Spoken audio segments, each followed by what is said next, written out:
mereka butuh gitu kan, misalnya mau nyalon ini kek apa kek gitu kan, dia belusukan, mereka belusukan ngobrol janji-janji gitu kan. Janji-janji.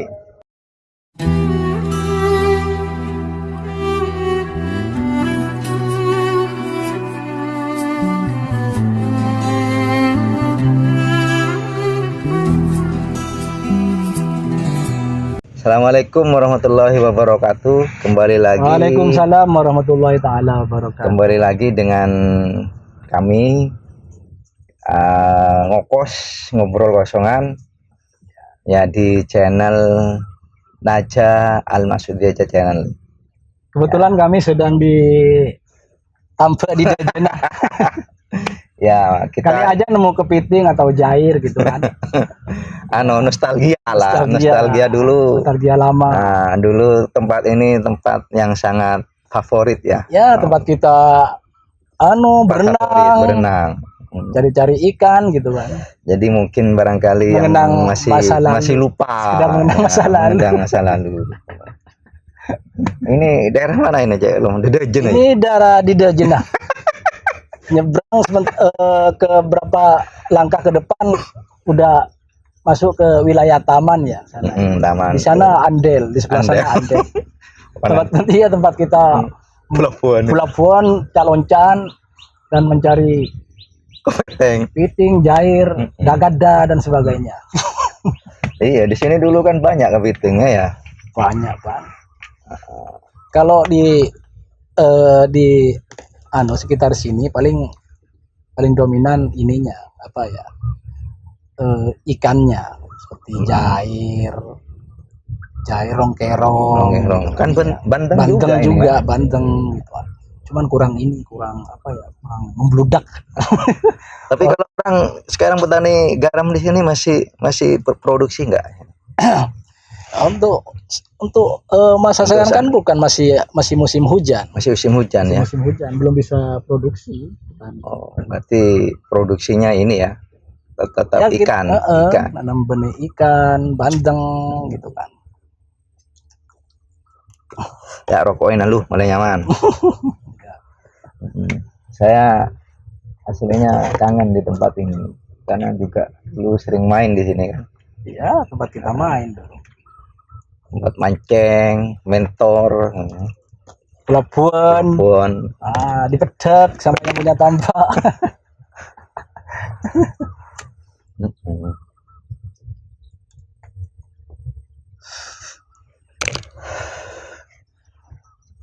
Ini sebentar lagi biasanya panen. Setelah panen baru semua dikeringkan. Ini kan tempat paderen itu dikeringkan. Terus diolah dulu, baru nanti pada waktunya tanamin garam. Iya, dikeringkan dulu, airnya dituakan dulu gitu kan. Baru setelah layak untuk dijadikan garam itu baru tinggal disilin dialirkan gitu ya ke paderen itu. Tapi antusiasme masyarakat untuk bertani garam itu gimana? Ya, sangat antusias karena sekarang stok garam kebetulan di wilayah sini sudah habis ya. Di sini habis, di Dang Padang itu juga habis gitu kan. Dang Padang. Iya, Dang Padang. Di wilayah Pangalengan sudah habis, mungkin masih ada hanya beberapa saja gitu kan. Tapi kan mayoritas kan pekerja sini, masyarakat sini kan mata pencariannya iya emang petani garam. Kalau lagi musim hujan ya biasanya ini masang ini ninir gitu kan, buat apa ya, ninir bandeng, udang gitu. Tapi kan pemerintah sekarang kan juga punya alasan untuk mendatangkan garam impor itu karena pastinya kebutuhan garam di Indonesia tidak mencukupi. Artinya petani garam, maksudnya stok garam yang ada di petani itu tidak mencukupi kebutuhan petani garam yang ada di Indonesia, sehingga pemerintah itu impor garam dari luar negeri. Lebih tepatnya bukan tidak mencukupi. Yang saya tahu kemarin itu kan waktu kita panen garam membeludak itu hanya dasar alasannya ya karena apa ya, kualitas garamnya kalau buat industri itu kan mungkin lebih bagus dari luar negeri daripada di petani, di punya petani. Masa yang tapi kalau menurut itu kan alasan pemerintah, alasan. Ya paling tidak kan cuannya aja yang lebih besar mungkin. Di titik mana gitu yang katanya kualitasnya lebih bagus. Tapi berdasarkan pengalaman saya bahwa pengalaman apa? Ya di pergaraman. Oh, pergaraman. Kan kebetulan lah. Sebetulnya kalau garam di Madura ini ya kualitasnya paling bagus. Paling bagus.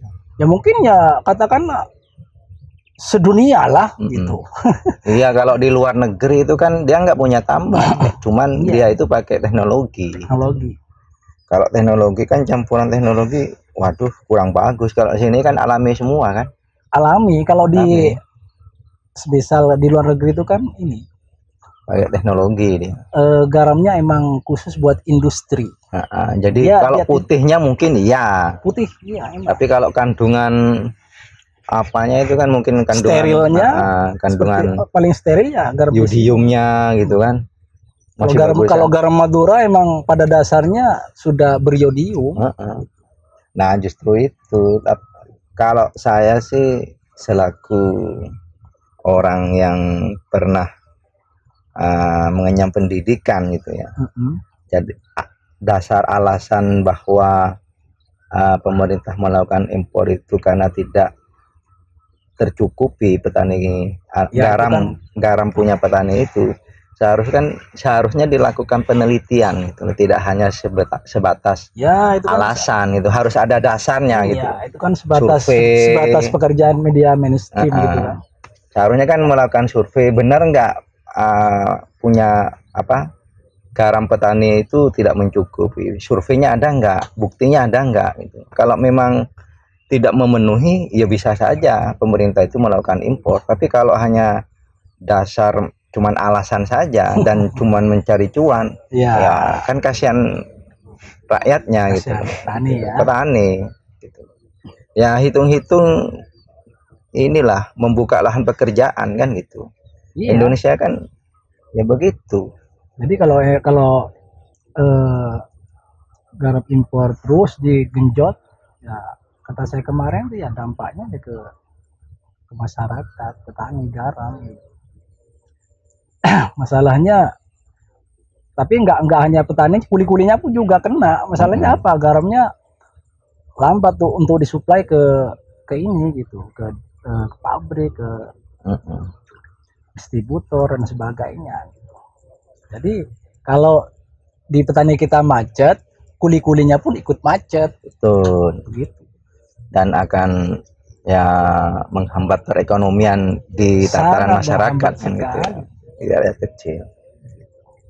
Ya nanti alasan pemerintah kalau masyarakatnya itu kekurangan ekonomi, alasannya kan bisa dikasih bantuan. Nah ini kan mengajarkan masyarakat itu tidak mandiri lah, tidak berdikari gitu. Sedangkan dulu pesannya The Founding Father Soekarno-Hatta bahwa Indonesia ini harus berdikari gitu. Harus berdikari dalam ekonomi gitu. Tapi pemerintah hari ini kan tidak mendukung terhadap ya itu sistem ekonomi yang berdikari itu gitu. Mereka masih mentergantungkan kepada ya suaka negara lain lah kan gitu, impor apa gitu. Nah, sehingga ya petaninya juga malas gitu kan, Semisal harga garam sekarang 1 sak berapa di petani? Satu karung saya kemarin dengar 1 karung ya kalau dari udah 45-an. 45, bersihnya paling tinggal 20.000 nanti. Bisa jadi. 20.000 tuh ya nggak menggiurkan lah. Bukan cukup enggak buat sehari-hari Nah, kan makanya makanya kan jadi semacam buah si malakama gitu. nggak nggak bekerja ya nggak ada uang, bekerja ya nggak ada penghasilan kan gitu, artinya cukup dimakan aja gitu. Madura itu dikenalnya pulau garam dan kualitasnya emang top lah. Betul. Saya di luar sana, bagi orang yang mengerti, konsumen itu memilihnya garam Madura. Garam itu kan emang bahan pokok. Berapa tahun usaha garam? Ya sudah 5 tahunan. 5 tahun. Lebih. Di daerah mana itu? Di Kota Madiun. Madiun ya. Di Kota Madiun. Berarti masyarakat itu lebih memilih garam dari Madura, anggap begitu ya. Iya, kalau bagi yang tahu apa ya, kualitas garam, mereka lebih condong memilih garam Madura meskipun terkadang harganya lebih tinggi daripada garam yang lainnya. Garam kan serbaguna dia. Bisa buat ini seperti pabrik kecap, minuman sapi dan sebagainya.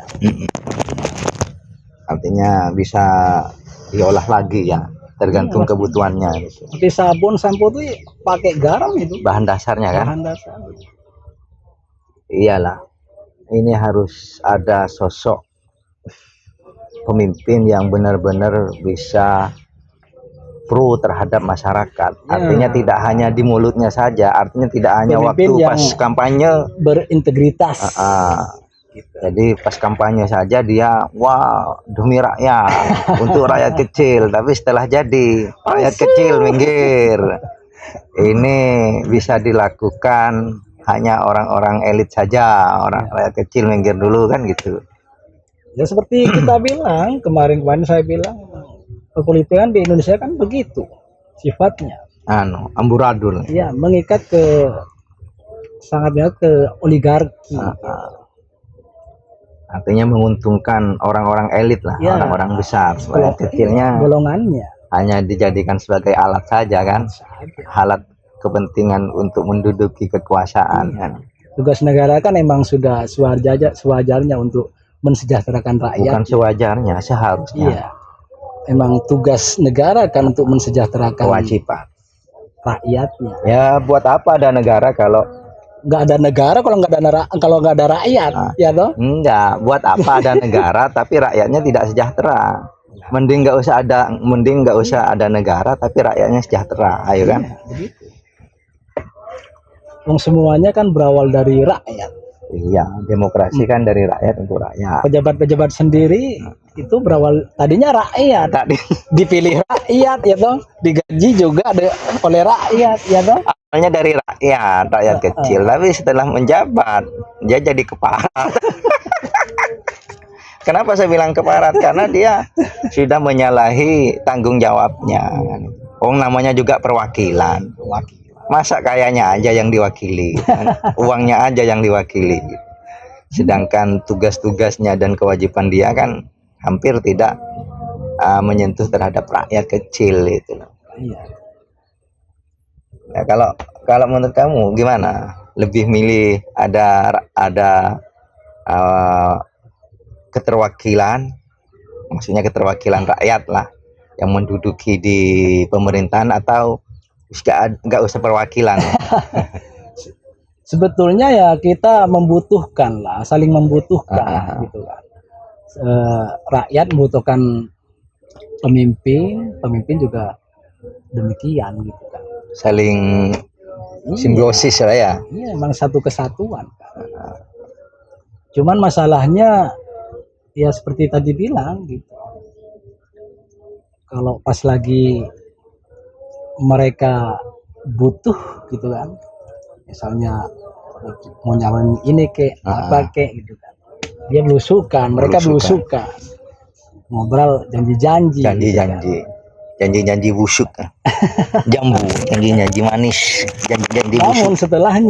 setelah dia diberi amanah oleh rakyat, malah banyak kan yang berkhianat.